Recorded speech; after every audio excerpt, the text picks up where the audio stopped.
మనం ఇక్కడ పుట్టి ఇక్కడే ఉంటే $2,700 $2,800 సంపాదిస్తున్నాం. అంటే మనకు వాళ్లకు వ్యత్యాసం మీరు చూస్తే 40 రెట్లు పెరిగిపోయింది. మన బిడ్డే మన ఊర్లో చదివాడు, కానీ అమెరికాకి వెళ్ళాడు. అక్కడుండే అవకాశాలను అందిపుచ్చుకున్నాడు, కొత్త విషయాలు నేర్చుకున్నాడు. అమెరికా కంటే కూడా బాగా రాణించే పరిస్థితికి వచ్చాడు. అమెరికాలో ఉండే అమెరికన్స్ ఆదాయం $60,000.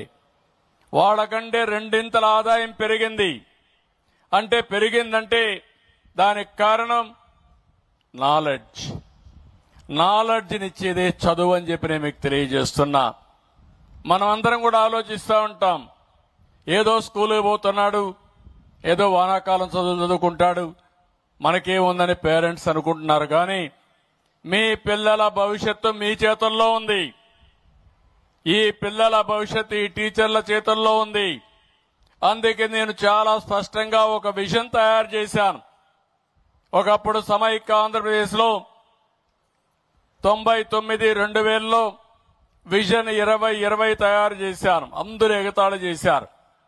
ఈరోజు హైదరాబాద్ తలసరి ఆదాయం మీరు చూస్తే దేశంలో నెంబర్ 1గా తయారైందంటే ఆ రోజు చూపించిన విజన్, ఆ రోజు వేసినటువంటి ఫౌండేషన్ అని చెప్పి నేను మీకు తెలియజేస్తున్నా. ఈ రోజు నేను ఒకటే ఆలోచిస్తున్నాను, మళ్ళీ ఒక విజన్ తయారు చేశాను. స్వర్ణాంధ్రప్రదేశ్ విజన్ 2047 2047కి రాష్ట్రం ఏ విధంగా ఉండాలనో చాలా స్పష్టంగా తయారు చేశాం. అందులో మీరు చూస్తే 42,000 నుంచి $43,000 ఆదాయం వస్తుంది. ఇప్పటికంటే 15 రెట్లు ఆదాయం పెరగాలి.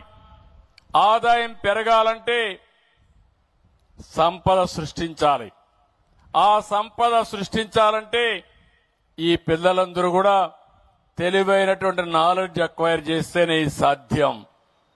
ఈరోజు గవర్నమెంట్ లో మనం అందరినీ చూస్తున్నాం, పిల్లలందరినీ ఇక్కడ ఉండేది 35 లక్షల మంది ప్రభుత్వ పాఠశాలలో చదువుతున్నారు. ఇక్కడ చదువుకునే పిల్లల్ని మనం చూస్తే డబ్బులుండే వాళ్ళు కాన్వెంట్ స్కూల్కి పంపిస్తున్నారు, మంచి కోచింగ్ పెడుతున్నారు. ఎవరైతే పేద పిల్లలు ఏదైతే చిన్న చిన్న పనులు చేసుకుంటారో బడుగు బలహీన వర్గాలకు సంబంధించిన పిల్లలు ప్రభుత్వ స్కూళ్లకు వచ్చే పరిస్థితికి వచ్చారు. అయితే ఈరోజు ఈ 35 లక్షల మంది పిల్లలు మీరు చూస్తే ఎస్సీ పిల్లలున్నారు, ఎస్టీ పిల్లలున్నారు, వెనుకబడిన వర్గాల పిల్లలున్నారు, ఇంకో పక్క మైనారిటీ పిల్లలున్నారు. అందరూ కూడా పేద పిల్లలకు చదువు చెప్పే స్థానాలు ఈ ప్రభుత్వ పాఠశాలలు అని చెప్పి కూడా నేను మీకు తెలియజేస్తున్నా. ఈరోజు రాష్ట్రంలో 38,319 ఎంపీ జడ్పీ స్కూల్స్ ఉన్నాయి. 2,087 మున్సిపల్ స్కూల్స్ ఉన్నాయి. 1,054 రెసిడెన్షియల్ స్కూల్స్ ఉన్నాయి. 2,483 ప్రభుత్వ పాఠశాలలు ఉన్నాయి. ఇవన్నీ కలిపి 44,303 ఉన్నాయి. ఇందులో పిల్లలు 35 లక్షల మంది ఉంటే 1,20,00,000 మంది పేరెంట్స్ ఉన్నారు. అందుకే హామీ ఇస్తున్నా, ఈ పిల్లల్ని ప్రైవేట్ స్కూల్స్ కంటే బెటర్ గా చదివించే బాధ్యత, ప్రయోజకులుగా తయారు చేసే బాధ్యత ఈ ప్రభుత్వం తీసుకుంటామని మీ అందరికీ హామీ ఇస్తున్నా. అదే ఈరోజు ఈ కార్యక్రమం. ఈరోజు మనం పెట్టిన కార్యక్రమం మీరు చూస్తే మెగా పేరెంట్స్ టీచర్స్ డే. ఇది శాశ్వతంగా నిర్వహించుకోవాల్సిన అవసరం ఉంది. ప్రతి సంవత్సరం డిసెంబర్ 7వ తారీఖునంటే ఇదే రోజున ఈ సమావేశం పెద్ద ఎత్తున జరుగుతుంది. నేను కూడా అటెండ్ అవుతాను, అందరూ అటెండ్ అవుతారని చెప్పి కూడా నేను మీకు తెలియజేస్తున్నా. ఇంకో పక్కన ఈరోజు నేను చూశాను, మంచి వాతావరణం, అందరూ పేరెంట్స్ వచ్చారు, కనీసం తల్లులు వచ్చారు. తల్లి తండ్రి కూర్చొని పిల్లల గురించి ఆలోచించుకుంటూ టీచర్తో మా అబ్బాయి ఎట్టున్నాడు, ఆరోగ్యం ఎట్టుంది, రిపోర్ట్లు కూడా చదువుకొని దానికి కావలసిన యాక్షన్స్ తీసుకునే పరిస్థితికి మీరు వచ్చారు. ఇది ఒక చరిత్రను మార్చబోయే రోజు. నేను మనస్ఫూర్తిగా విద్యాశాఖని కన్సర్న్ మంత్రిని కూడా మీ అందరి తరపున అభినందిస్తున్నా. వండర్ఫుల్ ఐడియా ఇది. ఒక మంచి చరిత్రను తిరగరాసే ఐడియా. అలాంటి ఐడియా వాళ్ళకి రావడం చాలా సంతోషం. అప్పుడప్పుడు పెట్టుంటే ఇంత అటెన్షన్ వచ్చేది కాదు, కానీ ఒకే రోజున ఇన్ని స్కూల్స్ లో పెట్టి దగ్గర 1,20,00,000 మంది భాగస్వాములు కావడం ఒక చరిత్ర. నేను ఎట్లా చేశారో చూశాను. బ్రాడ్ గా చెప్పారు, కానీ నేను డీటెయిల్స్ గా పోలేదు. విద్యాశాఖ చాలా బాగా చేశారు. ప్రోగ్రెస్ రిపోర్ట్ చూశాను, దాన్ని ఎవాల్యుయేషన్ చేసే తీరు చూశాను, ఇంటర్నల్ ఎగ్జామ్స్ లో ఎట్లా మార్కులు వేస్తారో చూశాను, దానికి యాన్యువల్ ఎగ్జామ్స్ లో ఎట్లా వేస్తారో చూశాను. అవన్నీ చూసిన తర్వాత నేను పూర్తిగా కన్విన్స్ అయ్యా.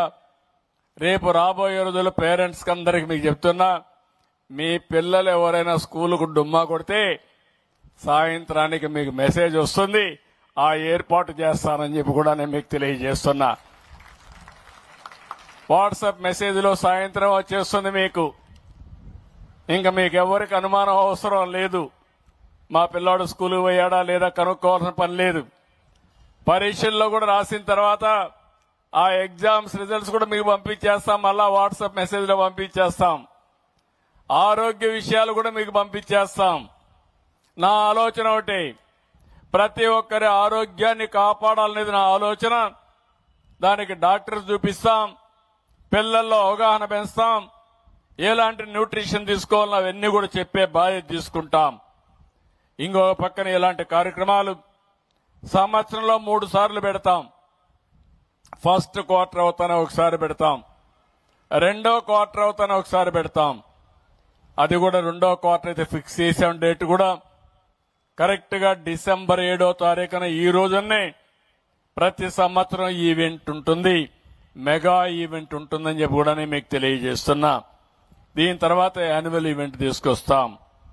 ఈ సమావేశంలో ఒక చదువు విషయమే కాదు, ప్రవర్తన, క్రమశిక్షణ, తల్లిదండ్రులు, పిల్లలందరూ కలిసి ఆలోచించుకునే విధంగా ఏర్పాటు చేస్తాం. ఇంకో పక్కన ఇప్పుడే మన వాళ్ళు చాలా విషయాలు చెప్పారు, వాల్యూస్ గురించి మాట్లాడారు.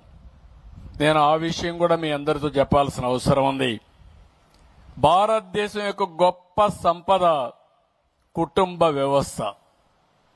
ప్రపంచంలో ఎక్కడా లేదు ఈ వ్యవస్థ. అమెరికాలో పోతే అమెరికాలో ఇంటర్మీడియట్ అవుతానే కొడుకును బయట పంపించి ఆయన సంపాదించుకుంటూ చదువుకోవాలి, పైకి రావాలి, జీవితం గడపాలి. ఎప్పుడైనా వస్తే గౌరవంగా వచ్చి తల్లిదండ్రులు కలిసిపోతారు. కానీ భారతదేశంలో ఇంటర్మీడియటే కాదు, BA చదివిన తర్వాత పైకి వచ్చిన తర్వాత కూడా అనునిత్యం పిల్లల కోసం పనిచేసే సంస్కృతి ఉండే ఏకైక దేశం భారతదేశం అని చెప్పి కూడా నేను మీకు తెలియజేస్తున్నా. అది ఒక హిందూ కుటుంబమే కాదు, ఒక ముస్లిం కుటుంబమే కాదు, ఒక క్రిస్టియన్ కుటుంబం గాని అందరూ కూడా కుటుంబ వ్యవస్థను గౌరవిస్తారు. ఒకసారి పెళ్లి చేసుకుంటే పెళ్లెప్పుడో స్వర్గంలో జరిగింది కాబట్టి విడాకులు కూడా చేయకుండా కలిసి ఉండే సంస్కృతి ఉండే దేశం భారతదేశం అని చెప్పి కూడా నేను మీకు తెలియజేస్తున్నా. దీనివల్ల అనిపిస్తుంది మీకు ఏంటి లాభం అని.